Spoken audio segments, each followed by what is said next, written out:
anybody that's entering the Dirty Kanza 350, you better watch out because we're coming for you hot. Yeah. We're going to take you out. All carry-on items should now be stowed securely, either in an overhead bin or under the seat in front of you.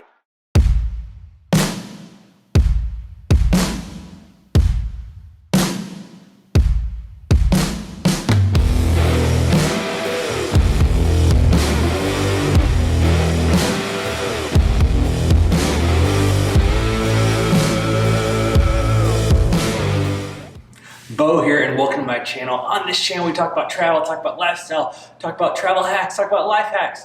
Welcome, and today we're going to finish up the final episode, which is number 4 of 370 Miles of Gravel series. John, thank you for joining me. Thank you. So how this is going to work is it's basically going to pick up where we kind of left off on the last questions on the first episode. And yeah, I got a list of questions here. I'm going to ask him. I did not print them off this time. I just have them on my iPhone. Figured that would be a whole lot easier. So yeah, let's just go ahead and dive right in. Are you ready? I'm ready. Okay, so the first question, did you do number 2s? And we have a beer before we get started. Oh, sure, why not? Why don't you tell me on this beer? What So is this beer? Odell Brewing, Good Behavior. Odell Brewing is a sponsor of Team Moretti, which is who I ride for. So it's an excellent IPA, low calorie, refreshing. Which is very, very important because we're both watching our figure. That's right. That's right. Well, you can just drink more of it. Cheers. That is good. That is very, very, very good. Quite a bit better than Keystone. It's in a different class. So yeah, if you guys are in the area, and you actually have to order this, correct? Yes. Like you actually order it by 5 or 6 of these at a time. Yeah, a few. Yeah. Yeah, we keep it stocked. So yeah, if you want some, go on down to your local liquor store, place an order. Sometimes they just have it on hand. Right. It depends on how lucky you are that day. If not, just request it. Okay, so the first question, number 2s. And if you took a number 2 in the woods and nobody was there, did you really take a number 2? You've been concerned about this since we started talking about it. So we take care of number 2s just like everybody else. We use the restroom before we go ride our bike, and we're good to go. Okay. All day. Yes, and so there was no issues with number 2. Which, yeah, but some people may not know, but the fascination of number 2s with me is, so I used to crop consult, I still do, and wherever you're in the middle of a cornfield or you're gone for 14 hours crop consulting, there's really only one place to go, and that's in the middle of a cornfield. So that's why I'm always curious. I'm like, well, where'd you do number 2s at? And a lot of people find that very fascinating because they ask me the same question. It's like, well, where are you in the bathroom? Well, I do that before I get started. Okay. I'm good to go. Okay. Next question. Are you ready to do it again? Yes, I am. Okay. Give me another month. Okay. Yeah. No, it was really good though, because it was one of those deals where, you know, the original idea of doing it was training for the DK. And so just seeing if I was capable of riding that far. Obviously I wasn't. I'm not going to win any races, but it went really well. I was pretty excited. Well, we're going to talk about that win later on. Right. Because it's all a mindset. We need to get that changed really quickly. So how many miles did it end up being? It ended up being 365, I think. 175 the first day, 190 the second day. I think is how it shook out. Yeah. Which we had our calculations messed up the whole time because I, for some reason, was thinking it was 170 and 170, but the issue is that did not even add up to 370. So I have no idea where our calculations came from, but obviously there was a point there though where in the video too where I had you recalculate because it was getting to the point of, you know, I was kind of ready to be done. I mean, you know, or at least know what the end looked like, and it was really confusing because neither one of us knew when that was. Yeah. We didn't know where we were, to be honest. Yeah. And I really wasn't ready to be done. I was just getting hungry. Yeah. Okay, so next question. So I heard that you got a new bike. You want to tell me about that bike? I did. This new bike has one gear. You don't have to worry about shifting. It's built by Salsa, of course. It was, if you'd asked me a month ago, I would have told you I'd never ride single speed. But there's some sort of fascination with riding a bike that is completely different. And so this bike is completely different than anything else that I have. It's basically in the same class as like your fat tire bike, right? It would like, but like the fat tire bike is just a weird bike to me. So you all of a sudden have a single speed bike that's also just a weird bike to me. So it's in a weird class. It is. Well, yes, it is in a class of its own. Yes, that would be very true. Which I guess the people that ride them though don't classify them as a weird class. I call them. Single speed is a class of its own. In most races, the single speed is a separate class as fat bike is. Okay. So yes, that's true. Okay. So I'm gonna go back and I'm just gonna add a random question. So the pepper spray, did you use it? And where? I did not. I was still carrying it. It gets down here. I'm gonna drop the bike. So here That'd be embarrassing. is one of them. I'm actually Turn and carrying click, right? two. Don't use it though. We're saving it for a dog. But no, actually I did not. Thank goodness, especially that first day because it was so windy. I would have pepper sprayed myself. I think That would have been awesome. Yeah, for you, not for me. Would have pulled up. The dog would have been on the ground yelping. John would have been on the ground screaming because he couldn't get his eyes clear. It would have been just life changing for everybody. Would have made some great footage though. Wow. Well, for you, not for me. Yeah. But no dog issues. Period. I didn't run into Which is kind of surprising, actually. I really thought it was. I really thought that was one of my bigger fears was that there would be. But but I guess how often do you actually pull up to somebody's house that the dog's actually like mean? Like normally they may growl, they may bark at you, but I've never been like attacked by a dog other than Walter's German Shepherd. Right. Well, true, but here's the thing. So especially that first day with the wind. So if you're going against the wind and you're not able to go even 10 miles an hour and a dog is after you, there's no hope. True. You're never going to get away. So They're gonna be on your heels. yes. So and dogs just chase stuff. They're protecting their territory. So next question: what is your next race or long ride? So the next race coming up would be, of course, we're training for the DKXL, which will be at the end of May. I have one race prior to that, would be Macy's Pride, which is a 120-mile race. It'd be north of Emporia at Eskridge, kind of a practice run in the Flint Hills. So that's up until DKXL. And then after that, everything kind of gets to be a lot of fun. I mean, we go to Colorado after that. So Okay. So is there anything you want to say to any of your people at the DK 350? Anything that you want to throw in there that you're gonna be racing against? like they better be worried that I'm going to take them down, sort of thing. Do you just want me to say it for you? Yeah, you should. Because I'm sure they're concerned. Those guys that ride for Salsa, I am sure they are very concerned that I'm after them. Anybody that's entering the Dirty Kansas 350, you better watch out because we're coming for you hot. Yeah. We're gonna take you out. Right. Or probably see you at the finish line. Confidence is key. That's a pretty big. If I can get to the finish line, I'm good. Okay, so next question. What was your favorite section of the 370 miles? The favorite section? Well, after Newton, between Newton and Emporia, once you get into the Flint Hills was obviously my favorite section. That's just a great place to ride. And the weather was much better. Yeah, it was warmer. The wind went down, to where it was manageable. So that was definitely a high point, finally getting to Newton and heading through there. So Yeah, and then you had to go through some sketchy like rocks and rivers and right, which is all normal in the Flint Hills. You hadn't really seen that before, but that's what it's like. So okay, well, I'll just let you have it's normal. It didn't seem that normal to me though. It is normal. What was your least favorite section? Probably the most demoralizing was between Sublette and Montezuma, the first 30 miles with the wind, 30 plus mile an hour winds. It was cold, it was miserable, and at that point, I was making terrible time. I was never going to get to Great Bend at that rate. So But once I got to Dodge, that being said, once I got to Dodge City, the wind still blew, but it warmed up.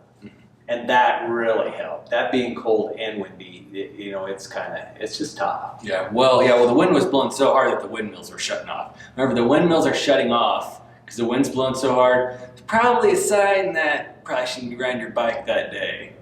Or be mine. Or riding with the wind. That would have been really the good because it was really interesting because we had a northeast wind, which doesn't happen very often. No, but we were going northeast. So I got to mile 270 on the second day before I had any time going with the wind. I mean, literally, I was bucking the wind the whole time. Which normally here we have a southwest wind for probably 60, 70% of the days. At minimum 70% of the days. Which would have been perfect. Yeah. But it would have been easy then. Anybody could do it, so but there had been no point. I probably would have quit by when I got to Dodge because it was so easy. Yeah, probably. That was probably true. Okay, so what body part hurt the most? At the end? Just period. Well, my legs and my rear end. I mean, that's the part that does the work. My wrist too, though. I mean, you just take a lot of abuse on dirt roads. It's rough. So, but my legs were probably okay.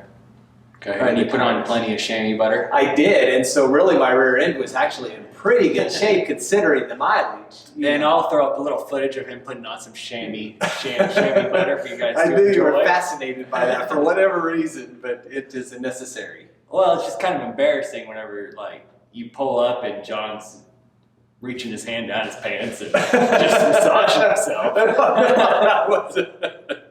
It's very, very, very, very awkward. It kind of makes you want to just keep on driving. Yep, don't know that guy.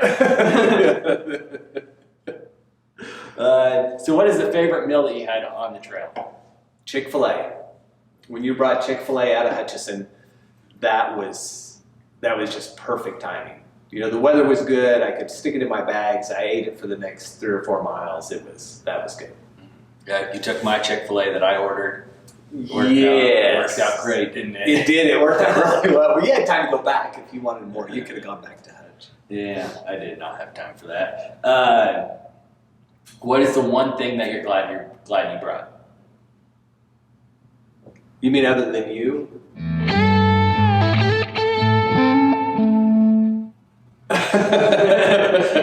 Actually, it was really, this is the first time I've ever done that. It was really nice to have somebody there to take care of everything but riding the bike.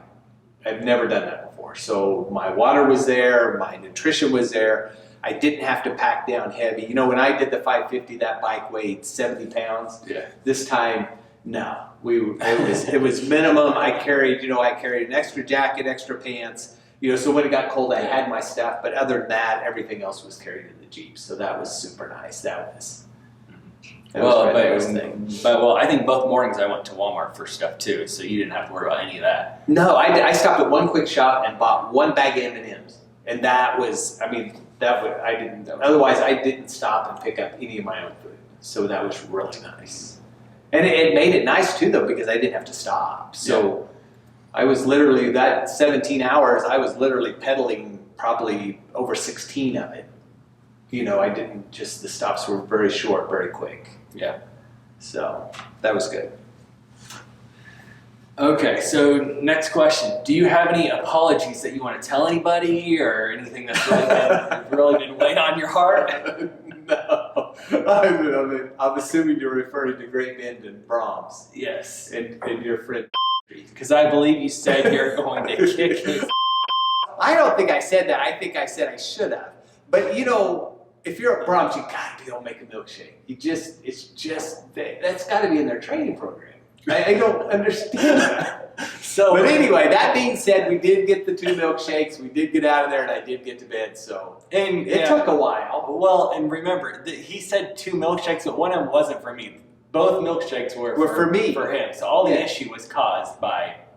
But it's Brahms. Yes. Okay. Anyway, but yeah. So you stand by what you said. Well, I'm not going back. Okay. Well, I personally think he was kind of. So I didn't say much. I was exhausted. It was kind of funny though. I think we've laughed about that event more than any of the rest of this because it probably really wasn't that bad, but I was so tired at that point. I mean, I was at the end. I was ready to go to bed. So, and he was being it took every ounce of my patience not to just just come unglued on this 17-year-old kid. Yeah, maybe a 19-year-old kid, but he was probably. It was terrible. I asked him if it was the first one he made. He wasn't impressed by that question, but it looked like it. You got to admit that milkshake looked like that was the very first one, because most of it was on the outside, not on the inside, which was really weird. I'm not even sure how he did that. So, anyways. Okay, so do you have any thoughts on Dirty Kansas? Other than if you're in the 350, you better watch out because we're gonna podium and we're gonna win the gold medal, and everybody else better move out of the way. The gold medal. Well, no, but they have a podium, don't they? Like they have they don't have a podium. First place, either your first or your last. But you It's don't back to your movie. Have you Back to your stand on the podium with like you have like at the Olympics, they have the podium. No, not at the XL. There's a first man and a first woman. That's it. There's no second place. Well, true. We're also going to get first man, so it really doesn't matter. No, but I'm just saying. There's no podium. Okay. Yeah, no, but they get a really cool brand that says DKXL on it. I mean, it's pretty cool. You'll really like it. Like, where do they brand you at? Like right here? No, we'll bring it home. We'll put it on our. Okay, so that's actual Iron Brand, not like they brand you right there on the spot. No. Okay. But that would be kind of cool. Yeah. kind of joining a club / cult. Right. No, I'm really looking forward to it though. I think that I can do it. I mean, it's a big deal, and so finishing that will be huge if a guy can do it. Well, we'll see. Yeah, well, I'm pretty pumped to go, and it's because it'll actually be my first time, and well, I'm guessing I'm still going to be here. So right. Yeah, it's a good time. It's huge. The gravel family will be there. It'll be just like what you experienced this weekend, but 10 times bigger. So final highs and lows of the ride. Just tell me your high of the ride, your low of the ride. I had a couple of highs. One of them was when your mom met me. I don't even know where that was. It was afternoon, wasn't it? Yeah. So because it was after lunch. So Rhonda was going to gravel camp in Emporia, and it just so happened that our paths intersected just by chance. Because of Beau. Beau kind of arranged to have a spot tracker so she could see he could see where I was coming. He knew where she was. Yeah, so anyway, she come over a hill riding towards me, and I'm in the middle of nowhere, and I'm like, where did she come from? But that was super fun.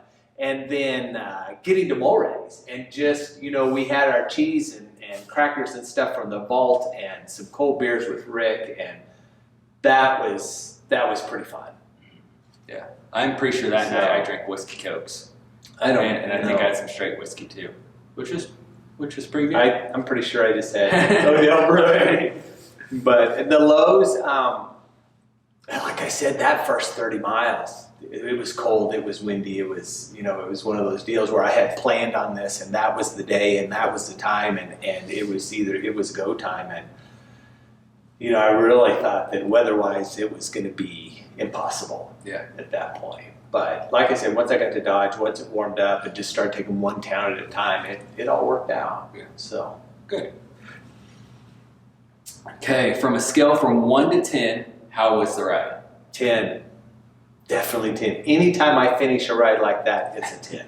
I mean, it just, because it's hard, and you don't ever know. Anything can go wrong. Your fall, the bike's fall. I mean, Somebody runs you over.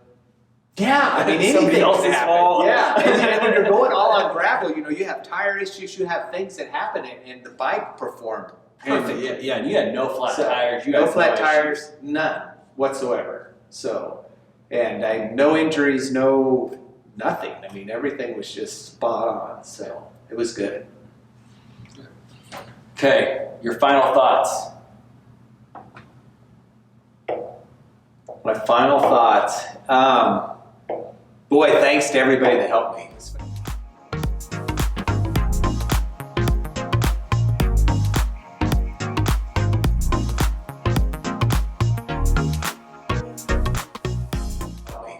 especially you. That was fun. It really was fun. It was fun for you to see. You know, it was fun for you to see what I do, why I spend all this time riding my bike, and you got to meet the guys in Emporia, and you got to see you know, the wide variety of individuals that I ride with, and you know, I kind of like to know your thoughts on that because, you know, the gamut of people that I ride with is just so huge. But well, like it's a smorgasbord of people. You have lawyers, you have ranchers, you have physical therapists, you have biologists, you have bar owners, bartenders, you have lawn care guys, you have bike mechanics, you have railroad guys that work on trains and stuff, for God's sakes. I mean, you know, and linemen and you have architecture guys. Right. Like architectural engineers. Yeah. I mean, you know, you have ophthalmologists, you have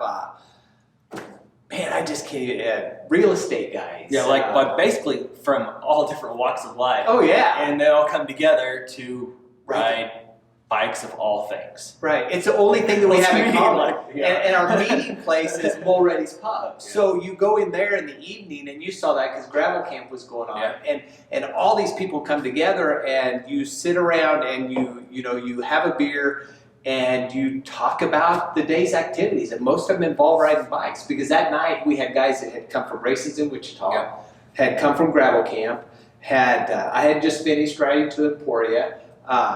There was all sorts of bike stuff going on. Yeah, no, and it's age, well, obviously at the pub, it's age like 21 to 75, 80. Yeah. Like, I mean, it's just a huge range of people. Yeah. It is fun, and it is, Emporia is such a just different environment. The bikes just make it. It's interesting how that's all come together for them. Yeah, but also the ride there was quite a bit of fun. Me personally, I don't think I would like to ride a bike the whole way there, unless it was just very like casual where I could actually stop. Because like you saw in the video, especially the second day, I like to stop places. I like to stop into the historical sites. I like to break into old schools. I like to check out old nursing homes. Like I like checking out all that stuff. And if I'm riding a bike, I would feel like I would, for some reason in my mind, I would always be in a hurry. But in a car, you know, I can drive for 10 minutes, stop, be there for 30 minutes, and there was no hurry. Yeah. Right. And you saw how I am once I get on the bike. My intensity level totally changes, even if it's not a race, because I have to keep moving. No, I have to be moving. And so if I stop, it's get it done and get going. We're not going to sit around and rest and stuff because you'll never get there. Yeah. You'll never get to the end. It's just too far. So it's interesting. Yeah. Oh, yeah. Well, I guess that's it, right? I think so. Okay. It's a great time. We're going to do it again, right? Yeah. Oh, All right. We're thinking Hawaii, but we're not set on that yet. We're not thinking Hawaii. We are thinking Hawaii. We're not thinking Hawaii. So we will see you in Honolulu. Isn't that We right? will see you in Honolulu. Okay. Well, I'll see you in Honolulu. No. Whatever. We're going to ride somewhere, but it's going to be from Sublette to... We should ride to Pagosa Springs. Yeah. Yeah. That would be interesting, right? Oh my gosh. Yeah, I need support because there's nothing. Well, there's no... You ride there, I'll drive. Right. Yeah. Oh, yeah. Perfect. Yeah, that'll work. Okay. Yeah. Perfect. So, got a plan. So, yeah. Thank you so much for watching. Please like and subscribe. And if you want to check out more of my videos, you can click up here. I think it's over here. I will put my very first video that I ever put up on YouTube was me flying to Thailand, so you can see how horrible that video was, how cringy it was, but I still find it very entertaining. Or you can click down here, and I'll actually put the whole 370 miles of gravel saga, or you can click over here and you can subscribe to my channel. And until next time, Beau out.